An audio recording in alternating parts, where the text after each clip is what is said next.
Record on this computer. Okay, it's recording now. Hello, students. So here is my special guest with me. This is Jyothis James. He is a PhD student in the Department of Philosophy. So he's like part of my cohort of grad students. His specialization is critical race theory and whiteness. I think that's it. And yeah, and so I wanted to bring him in because he can be considered an expert in a lot of the topics that we're covering for this week. So I'm going to be asking him some questions that relate to our readings, and hopefully he'll have an interesting take to provide on a lot of these topics and ideas and discussions.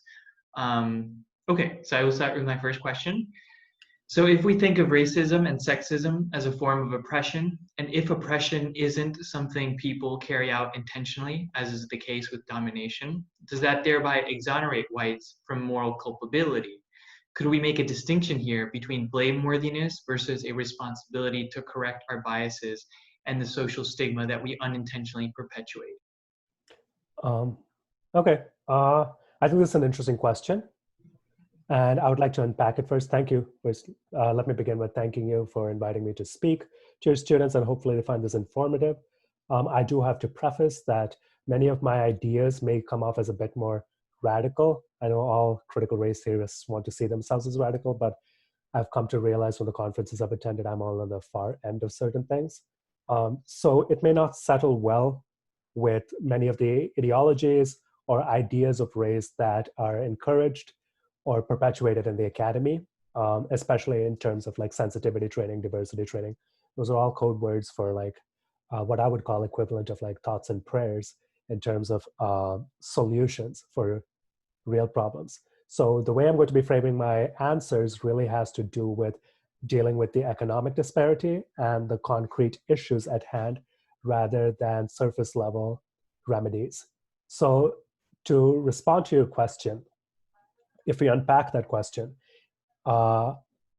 oppression and domination, I think to clear it out, at least from the way I'm reading this question, I would assume oppression is the sense of taking away people's autonomy or making them their life uncomfortable to a certain degree, economically, whatever it may be, in the sense they don't have the freedom to move and exist in their full sense and flourish in the full sense. And domination would be an explicit mode of exercising oppression. So if you think of historically what the Nazis did during World War II against the Jews and other ethnic and religious minorities in Germany and Europe, that would be an example of an explicit domination. What the United States and many countries of the Western Hemisphere did with slavery of Black people, that would be considered an instance of explicit domination. However, I think what this question is predicated on is the notion that there is a responsibility and a culpability to which whites need to answer. I would say the reason why such a question is most likely posited is because the way racial discourse, at least, has been carried in the United States over the past 10 years or so, and that's actually an extension from the 1980s onwards, is that racism is, the form of racism is when someone is brutishly offensive. You know, someone says the N-word, or someone says, go back to your own country, or does something explicit, or like that. It's their biases that's going to be framing the racial tension. That's just an external example, and that's just a symptom of many facets of how white supremacy was instilled into the minds of Americans. There's always going to be a vocal minority that says things unfiltered and doesn't mind damaging the psyche and well-being of a minority group. That's one case, but that doesn't mean racism is addressed if you just shut all of those people up, if you stop saying the N-word or you use the polite, politically correct terms. That doesn't solve racism, because racism is beyond that. And racism, what permits that kind of attitudes in the first place is usually the assumption that there is an inherent difference between two groups, and those inherent differences justify economic exploitation to a certain degree. So if you consider for most minorities in the United States, historically it has been based on the fact that they occupy laborious positions. So for slavery and after slavery and Reconstruction, it was through almost a form of indentured servitude where they were in debt and bonded labor to the estates that they were working on, even though they were farmhands and could move around legally. And then since the 80s, it has been primarily targeted at Black males and removing them from the economy, but controlling their bodies explicitly through the carceral system. And right now in the US, as it's evident with George Floyd's case and the many incidents of police brutality not being accounted for, it has been with violating the autonomy of Black bodies, hyper-policing them, and not holding the people who do that accountable according to the law. So there's systems in place that allow such kind of behaviors to happen. It's not explicitly calling somebody an offensive term. It's not explicitly going out and like burning a cross on their lawn. None of those things are happening at the same degree it used to historically. But the racist acts that economically deprive entire communities, keep them poor, systematically poor, keep them systematically returning to prisons are still in place. So this question, returning to this question, there is a moral responsibility on folks to correct not their biases. The biases is something very difficult to control because there's narratives that span 500 years. And Charles Mills pointed it out, narratives that span 500 years that posits non-whites as inherently inferior. And those narratives are very difficult to undo because you're pushing against 500 years of indoctrination literature. Maybe through like mass re-socialization, that's possible. But the reality is most people are going to their homes. And if you're going to your homes, there are people who grew up with biases that are invested in them that are very difficult to change. And they can easily pass that to the next generation, no matter what you're listening in school, because most of the education, it happens at home. And unless there's a systematic and rigorous process to control that, to re-educate everybody, I don't see those biases going anywhere. But there are certain things we can fix. And that's where the responsibility for white supremacy comes through, and where whites, because they have the economic capital due to the historical exploitation of non-white bodies and non-white nations, they have the capital. That's where the money lies, right? So they can invest in restructuring policies to make sure it doesn't, in some coded way, in some sinister, nefarious, secret way, come to screw over non-whites in this country, primarily Black Americans who have historically been at the bottom of the social strata and the caste system. So that's where I think responsibility should lie. Blameworthiness is not, it's not a productive thing, because whites today, I don't know whether you can hold that transgenerational blame, cannot be said to explicitly have structured many of the things that were in play and ended resulted in the disparities that we see now. But whites can be held responsible if they continue to support policies or instill policies that perpetuate discrimination. So when you're in like a homeowners committee and you decide, oh, I don't want those kind of people or people on like certain type of assistance to come in, that's a code word, because disproportionately what we mean by poor people in this country is talking about working class immigrants and Black folk. And so policies that indirectly marginalize those people from economic mobility or spatial mobility, you're reinvesting in structural racism by doing that. And at those points, I think certain people can be held responsible for advocating for those things.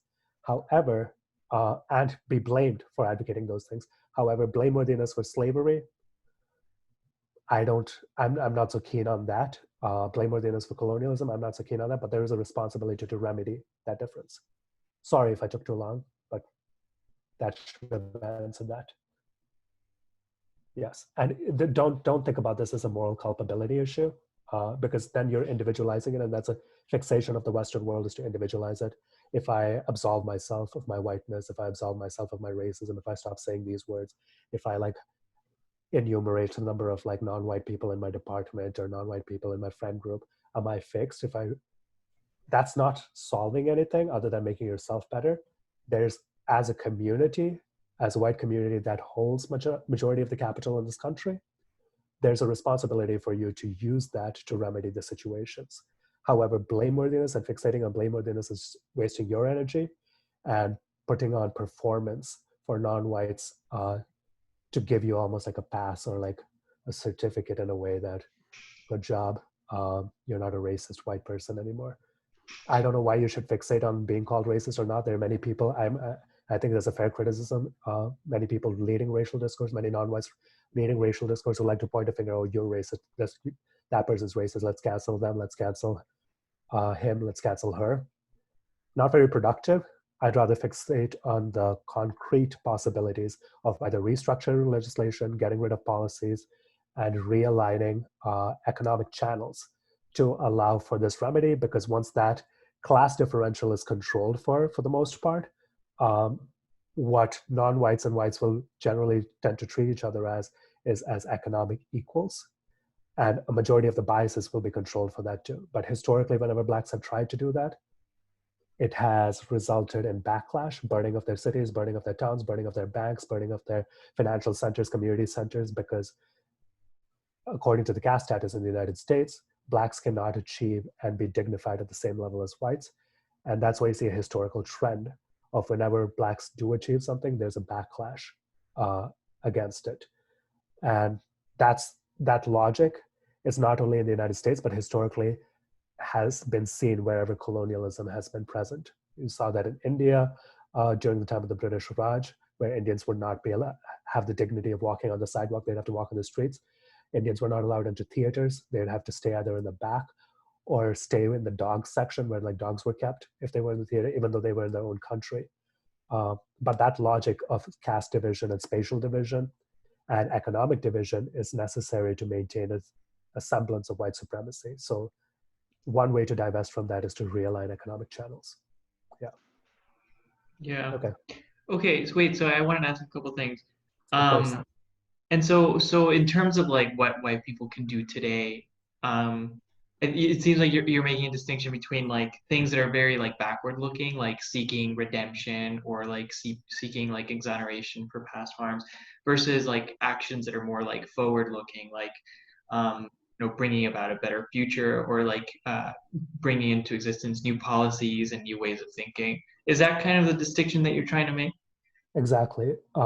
Because this notion of like fixing biases and like culpability, it's all, it has to do with almost this Christian sense of like self-absolution and a fixation that comes out of Christian morality of uh, harvesting or like cultivating the individual.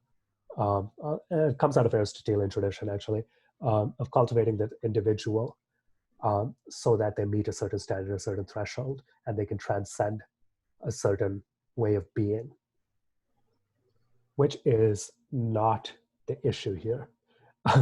It is systematic in terms of economic channels, is social. It's because of the mass of people agreeing to turn a blind eye to these issues or play amnesia to the economic disparities, to not acknowledge statistical information and empirical information that shows that these differences actually exist between these communities, that incarceration rates are disproportionately like 3 to 4 fold disproportional. Like the standard deviation is like almost exponential. Um, that difference is so severe, but to turn a blind eye to that and continue to do so, that doesn't help. Yeah. And try to fixate and make yourself a nicer person. Tell your mom to not say that word or this word. Okay, but that only goes so far. Get your mom and dad to invest. They got like hundreds of thousands or thousands of dollars in the bank. When they go buy stuff, when they go invest, there are ways to move economic channels. So fixate on that. Yeah. Yeah, and then the other distinction that you made that I really liked was the distinction between like racism that's like that's kind of hidden and like implicit, and then the kind of racism that's like more of an explicit. Um, and it seems like you were associating one with like domination and one more with like oppression, right? Not necessarily. Uh-huh. Uh, so let's just go back historically, and I'll be very quick about this. I know I'm eating away time. But domination, right? So think about the plantation model. There's the overseer, there's the master sitting up in this house with his family. There's the overseer who's like whipping the slaves, making sure they're up at 6 a.m. to start the day's work.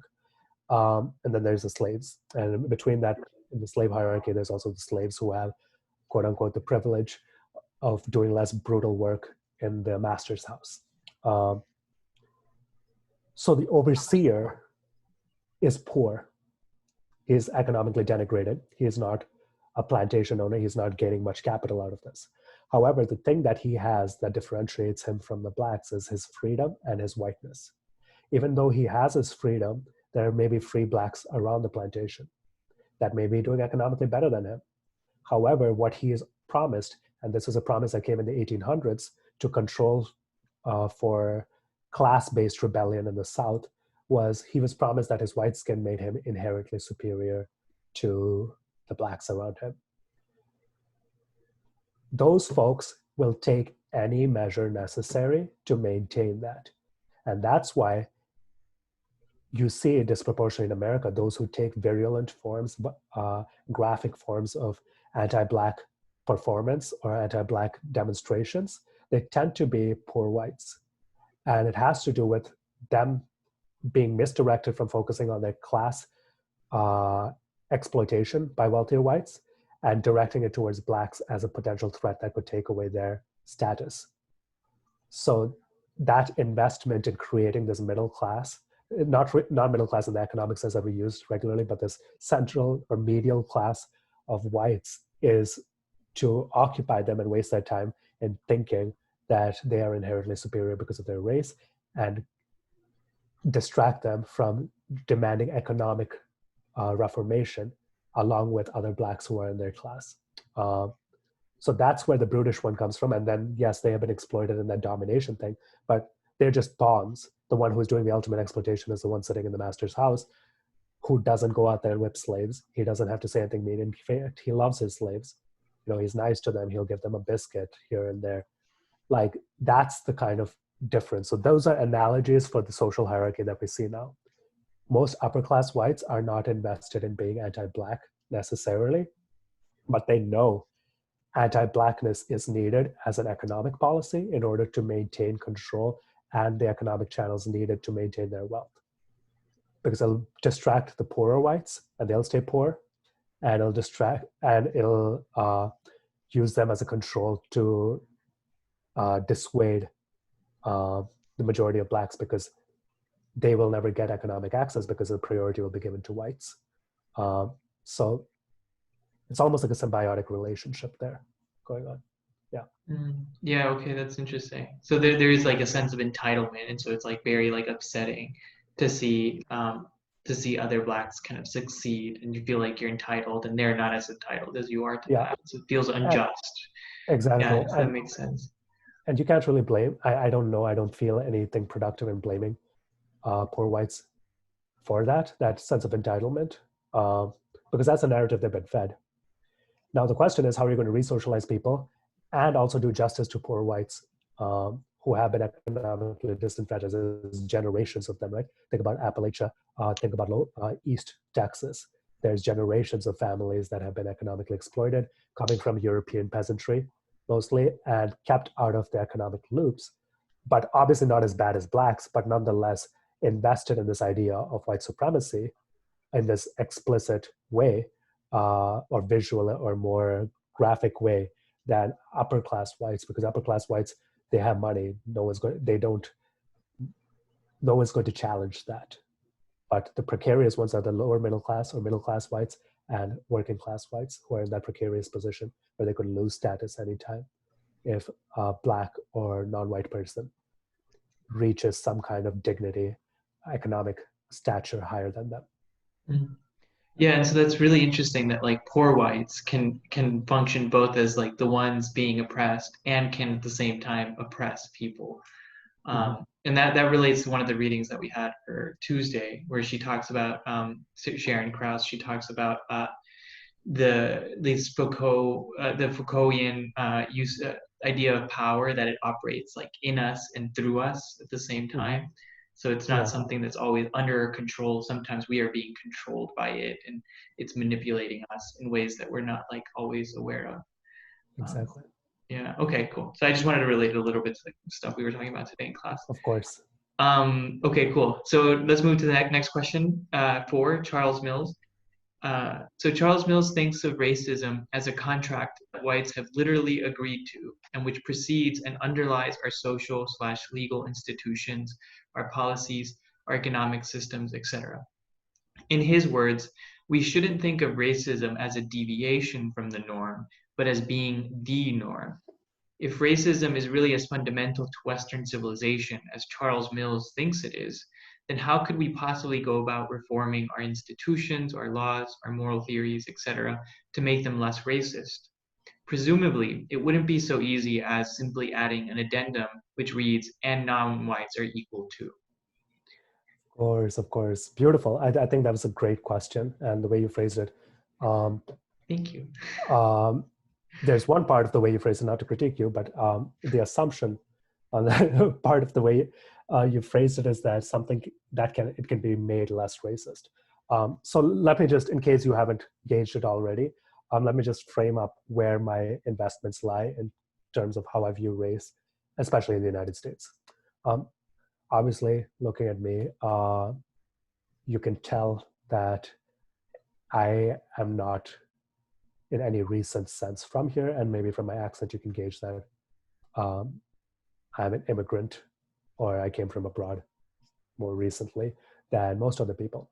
So my ethnic group or my community or larger cluster of uh, folks who are mostly South Asian have not been here long enough. We've only come since the 1960s, and that's after the Civil Rights Act was passed and immigration was opened up to non-white countries. And when we came, we were only allowed in if we had certain economic qualifications. So they wouldn't let anyone in. And so disproportionately, a large number of us who are represented here have bachelor's degrees in this and that. We are part of the 1% of India that is allowed access to come to the United States. So we hold economic positions that are better. Obviously, we face the kind of discrimination, xenophobia, racism, and everything that global white narratives and especially British narratives about the world is fixated on. And the reason they fixated on that was that gave them justification to go conquer the savages, the uncivilized of the world.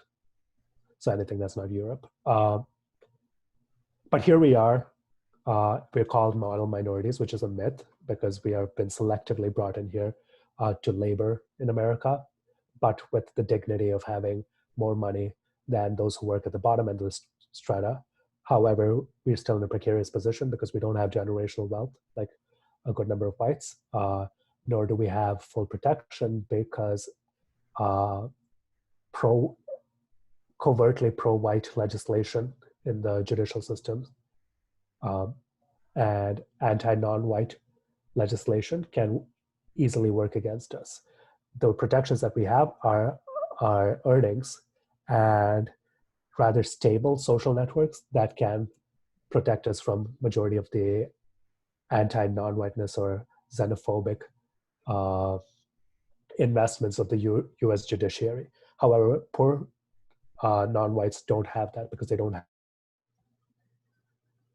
have the either economics to allow them immunity from that kind of discrimination. And that's especially the case for anti-Black legislation. Um, but returning to the question, because I always deviate, is I do think it's a norm. So I'm a racial realist. I recognize that though races are biologically not a real thing, because Europe carved out the world in terms of races and uh, allocated resources or allocated peoples in terms of like certain immigration patterns or certain privileges. and certain denigrative statuses according to those boundaries, the way we continue with our legal system, the way we continue with the way we engage with each other, has racialized overtones to it. Uh, so I'm a realist about that because we need that framework in order to engage with the notion of race. We can't just deny it doesn't exist because it was based and founded on a fiction. Uh, so I'm a racial realist, and I do think, and I'm invested in Charles Miz's idea that racism is the norm. Because if you go back to 1492, uh, the reason why Christopher Columbus, who was Italian but worked for Ferdinand and Isabella, the kings and queens of United Spain, was that they had, by 1492, expelled the Jews, and a little later they'd expelled the Muslims from Iberia. So Spain used to be a caliphate, means it was an extension of the larger Muslim empire all across North of Africa, the Middle East, and up to Spain, and I think as far, and at least in Eastern Europe, as far west as like definitely Greece, at the borders of Austria. That's where as far west I think they reached, and then Sicily also was under the Ottoman Empire. However, they fixated on this notion of making a Christian nation and forcefully converting the Jews and the Muslims. But they didn't trust that the Jews and the Muslim converts were truly Christian. And they fixated on genealogies. So they would trace the genealogies and torture any of the recent converts because they didn't believe, they thought they were secretly adhering to their forms of worship. And so they fixated on this notion of racialization through blood. And by declaring their nation as the first nation that by blood is Christian, because it's purged out all of those of foreign blood, they had predicated the notion of race in a very significant way that determined how the colonized world would be treated. Because prior to that, yes, there were like racial attitudes that existed, but it wasn't invested in legal codification.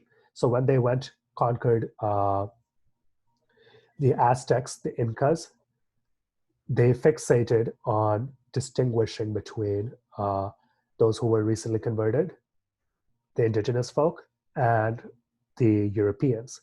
And they created the castas or the caste system based on your admixture. So the more European blood you have, the closer you are to being civilized, rational, and higher on this caste system. And rationality is a heavy correlate with Christianity, because if you don't accept Christianity when you're offered it, you must be irrational. So through Christianity, you would determine you were rational, but that wasn't enough. You also had to show the phenotype and genetic descent of whiteness. Different European colonists took the opportunity because what Spain brought back was silver from the Andes, gold, and other resources from Mesoamerica. And as a result of that, they became extremely wealthy, and other European colonies started looking to expand. And so when they ultimately decided on this contract, because they divided up the world, like where can you go, what can you do? Because majority of the old world, I'm talking about South Asia, the Middle East, North Africa, even many nations in pre-colonial Africa, China, Japan, Southeast Asia, they wanted nothing. They wanted nothing from Europe because the products that Europe had to trade were significantly inferior to what they had. So there was nothing Europe could really gain, and ultimately they had to break in through trade deals and pitting one prince against another prince and breaking down their social foundations and being opportunist about this to get their foot in and start trading. And through trade, the Netherlands took prominence and created an army. Spain expanded, France expanded, Germany a little later, but England expanded. And it was all started as initially trading, but eventually those trading companies took over the ruling of those places by destroying and indebting the native princes and kings of various regions. However, as they expanded west into the Western Hemisphere, that was like terra nullius, because what's happening is with the arrival of the Europeans, the native population dies out because of sickness. There are new diseases introduced, right? So majority of them die out. So there's plenty of space to expand in a way. And so in the Caribbean islands, in Mexico, in southern United States, eastern United States, north of South America, it's very fertile land, and you can start cultivating cash crops. By doing that, they had to start carving out the world. And so they had to, but so that battles and wars wouldn't break out in Europe, the popes would intervene to ensure that these countries would respect each other's boundaries. And ultimately, the decision, and I think that's what Charles Mills points out, is that the economic system set up around the world, so the Columbian Exchange, is the norm. That is the norm. The norm is that Europe will dictate and the world will be carved around it. And the world will be carved around it because there's no rational agents out there in the world. You've already determined that with your investment in Greek and Roman philosophy, which is predicated on rationality. And its marriage with Christianity.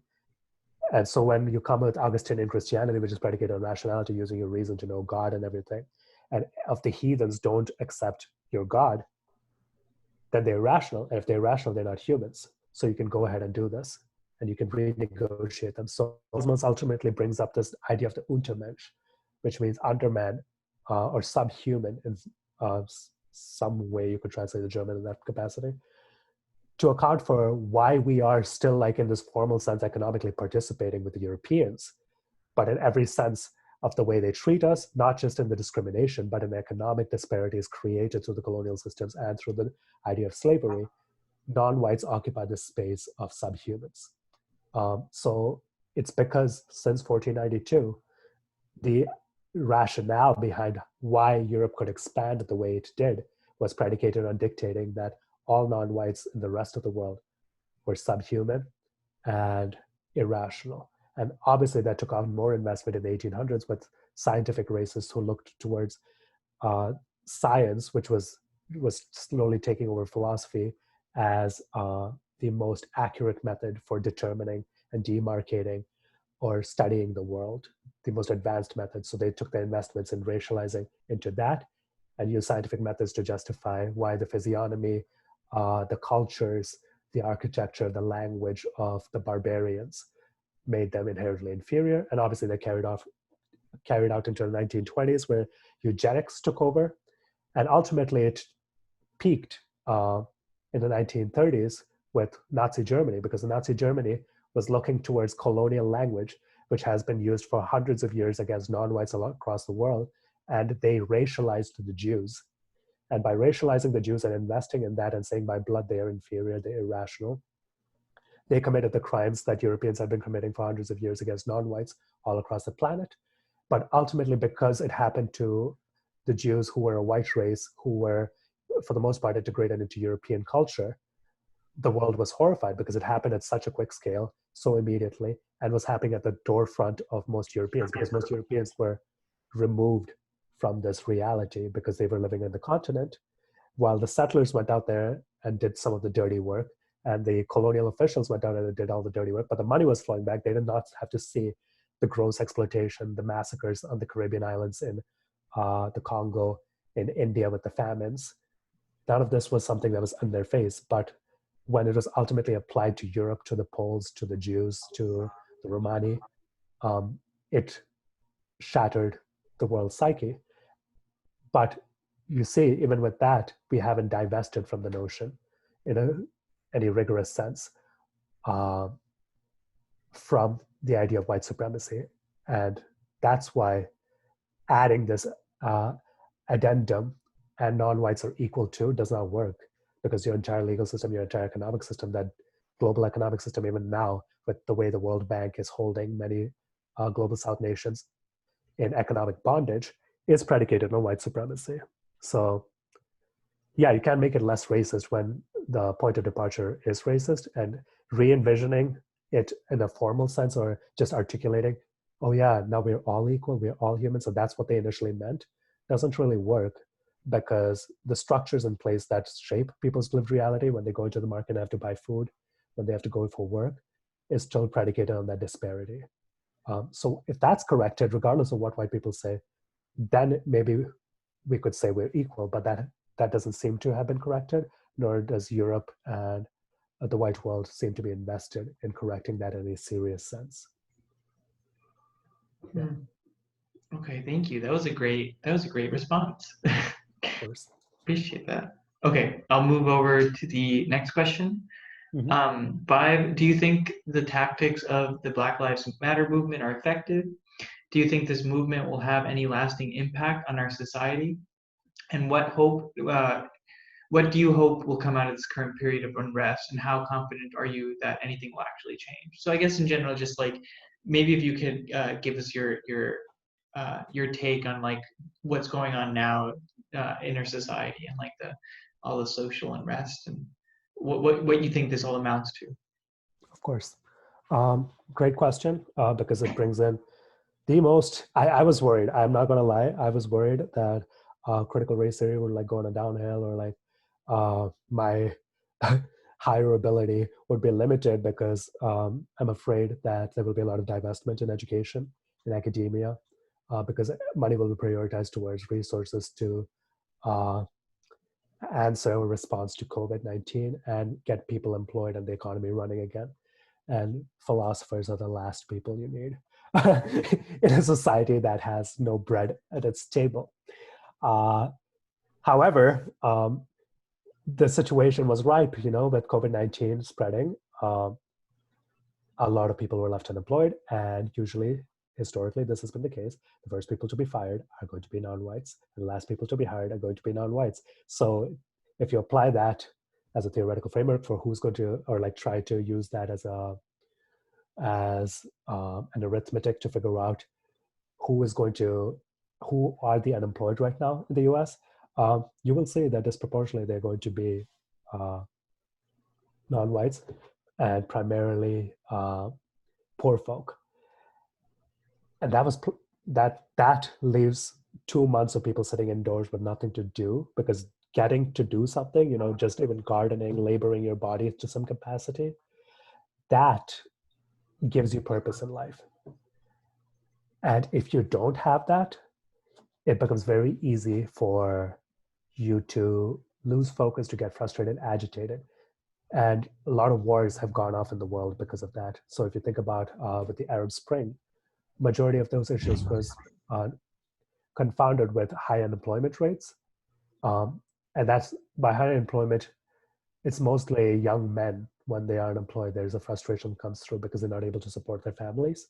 And there's a humiliation because most of the world is predicated on a patriarchal expectation that men support, are the breadwinners, and then the women do domestic work.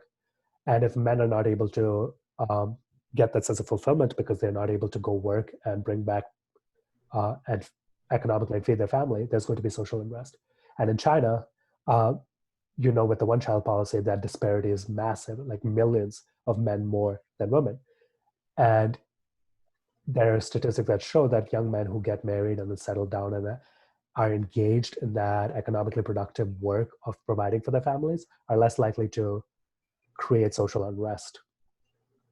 So this the Chinese government has found ways to occupy all these like unmarriable men with work, so that they're not distracted about the fact that they're not able to find fitting partners, and that way they're avoiding a lot of the social unrest. However, that didn't happen in the Arab world, and you see the tensions right now, and over the past many years with the revolutions that happened, there was a frustration over that.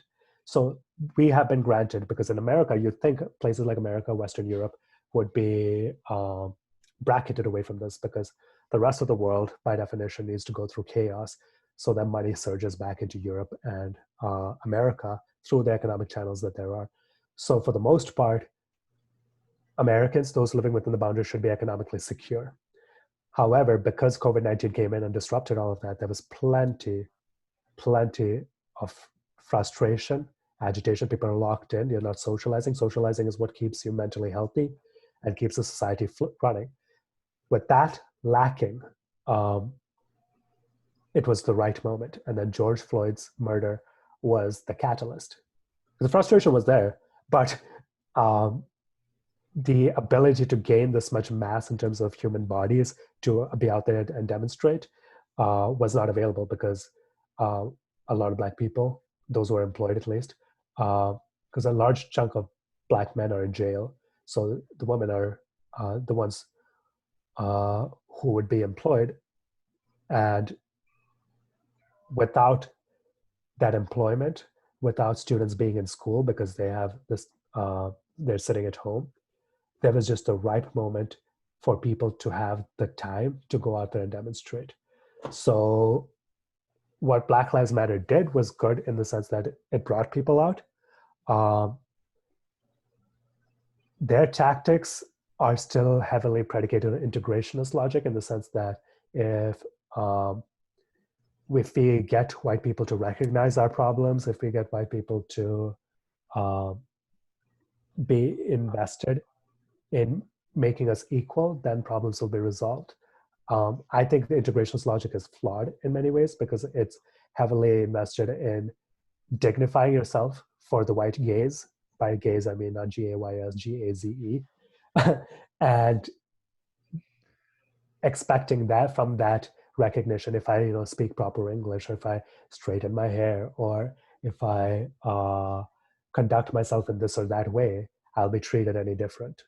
Uh, that's not the tactic, and I think a lot of uh, Black Lives Matters logic is going in that way. So, though it's effective in demonstrating and protesting to a certain degree, its underlying axioms I don't think are going to be the most effective and long-lasting ones in terms of like getting the Black community where it should be, considering the denigration it has faced for centuries. Will it have a lasting impact on our society? Yeah, I mean, like a street was renamed, I think, in Washington D.C. to Black Lives Matter streets as like the white world struggles, and in frantically trying to compensate but symbolically sanitizing their nasty history, and all these symbolic gestures. I don't know, wasn't like the Democrats who kneeled down and like for like Oh, yeah, April's yeah. 22nd. I was like, the public tactics, impressive. Um, but in terms of like policy changes, if there are effective policy changes, yes, it'll go forward. Right now, there are some changes, legislative changes that are going forward. However, what I think this entire inertia, this movement lacks right now is primarily a central figure. So if you look before the civil rights era, there was central figures, uh, revolutionary leaders, Malcolm X, um, Martin Luther King Jr., Angela Davis, all these figures were central. They were leadership you could look to, a consensus among Black leadership. That doesn't really exist. And I have a theory of why it doesn't really exist. And it's because historically, think about slavery. You go back to 1865. Before that, even if you were a freed Black person, you would, even if you were living in the North, if people have seen 7 Years a Slave, there was always a fear that you could be recaptured and sold back into slavery because of the color of your skin. No one's going to question it.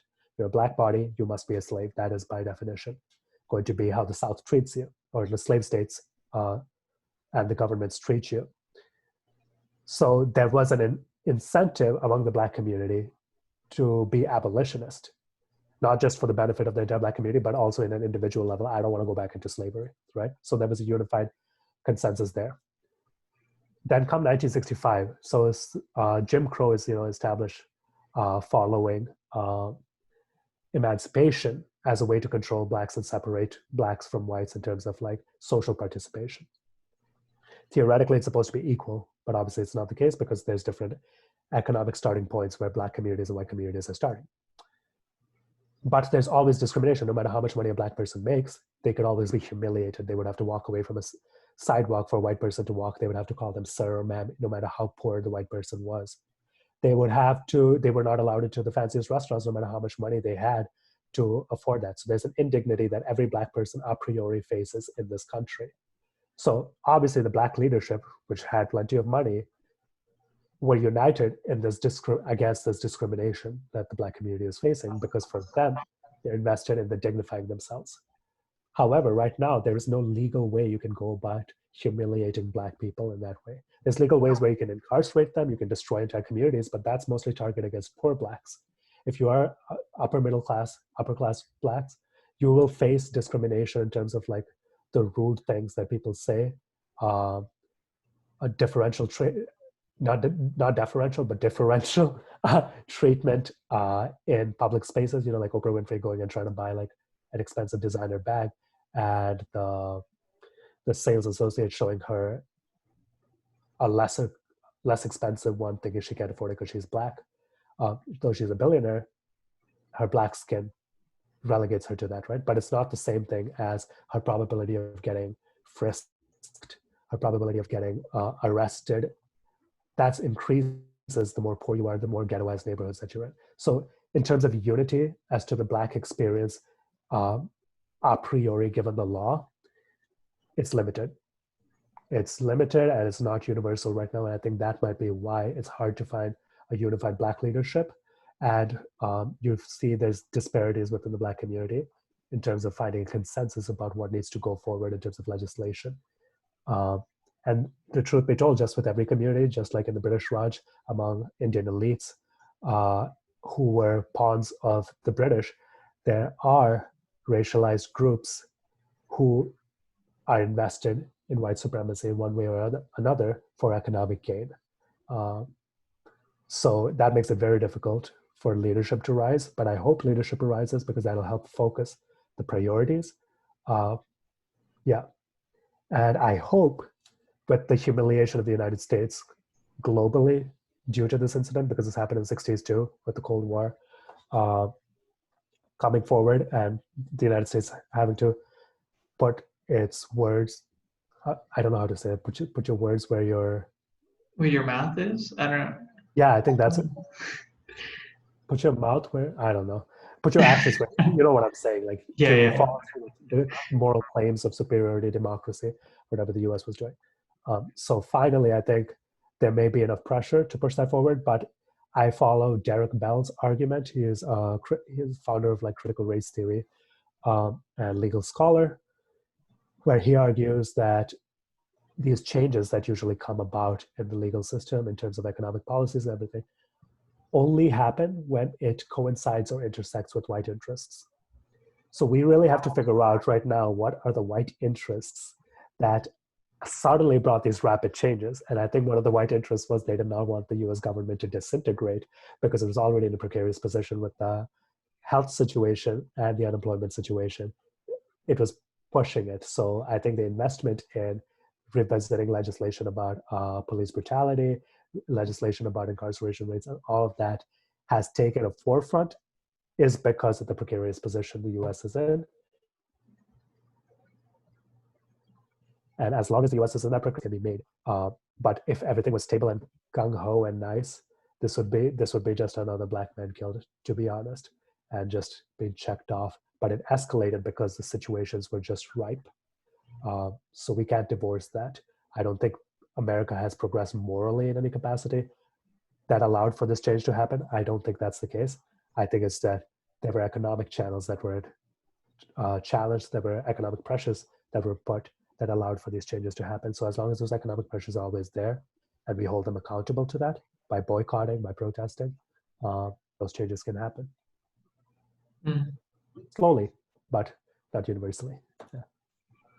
Okay. There would be questions that I would want to ask you, but I don't want this video to be that long. So Of course. Sorry I dragged it on. I don't know how long that was. It was good. It's good. Okay, let me stop recording.